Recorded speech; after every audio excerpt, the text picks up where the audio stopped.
Ladies and gentlemen, can I please have your attention? I've just been handed a news story. And I need all of you to stop what you're doing and listen. So far this season, 12 game weeks have passed in the championship. We've got to predict the championship table. Yet so far this season 8 managers have been sacked. Chris Wilder, the latest, sadly, managerial casualty. This includes O'Neill from Stoke, Neil from Sunderland, Schofield from Huddersfield, Morrison from Cardiff, Warne from Rotherham, Edwards from Watford, Shota from Hull and Wilder from Middlesbrough. Concerning Watford, who have sacked their manager Rob Edwards. This season is being called the silly season. It's anyone's guess how many more will go by the end of the season. Steve Bruce has left his position as head coach.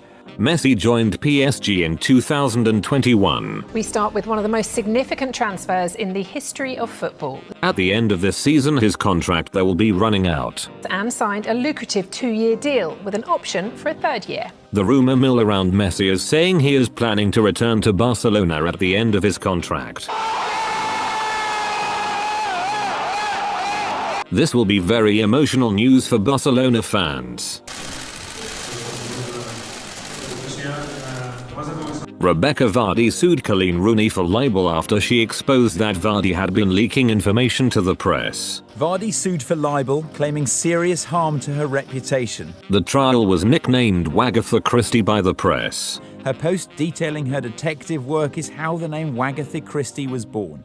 Vardy lost the case as Colleen was able to prove her allegations. That's a polite way of saying, I think you're lying.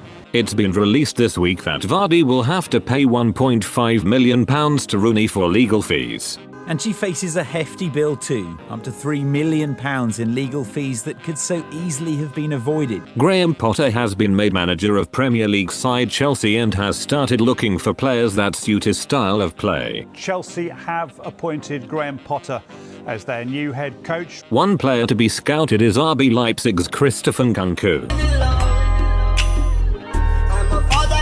Nkunku this week signed a pre-contract with a transfer fee of £52 million. This is a deal that will happen next summer. He will join Chelsea at the start of next season. Chelsea! In 1997, Roy Keane snapped his cruciate in a game against Leeds. Holland Sr. stood over him taunting him, not knowing how badly he was injured.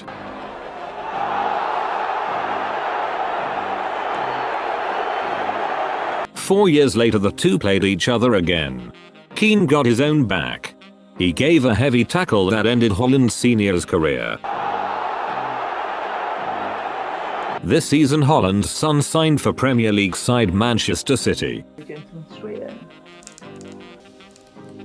In the Manchester derby, Keane and Haaland were closer than they had been for years. Only 25 yards apart. Right, you okay there, mate? Fabian Delph retires from football at the age of 32. I'm just saying, it's the basics of football. When things go against us and everybody drops ahead, just remember the basics. In his career he has played for Leeds, Manchester City, Aston Villa and Everton, as well as achieving 20 caps for England. Obviously I've been at the club a long time and I've got a lot of love for this club. He has won 1 FA Cup, 2 Premier Leagues, 3 EFL Cups and a Community Shield, all while at Manchester City. Number 6, Fernando! He posted on Instagram, "Massive shout to my family, friends, players and staff from the amazing clubs I have been fortunate enough to represent, as well as the support I have had from the fans." My wife's an absolute machine. So far this season Nottingham Forest has only won 1 game and is at the bottom of the table. They couldn't have got a better team to play against because Nottingham Forest are all over the place. This is mounting pressure on Notts manager Steve Cooper. He does look frightened at the moment, Cooper, to be honest. Yeah. It looks a little bit like a rabbit in the headlines. The rumour mill is saying that the favourite to replace him is legend Rafa Benitez. Forest have 4 points in their opening 8 games. They've now suffered 5 straight defeats. This will signal Rafa's return to the Premier League. Thank you. Now my problem is I don't have words to express all the things that I feel in this moment.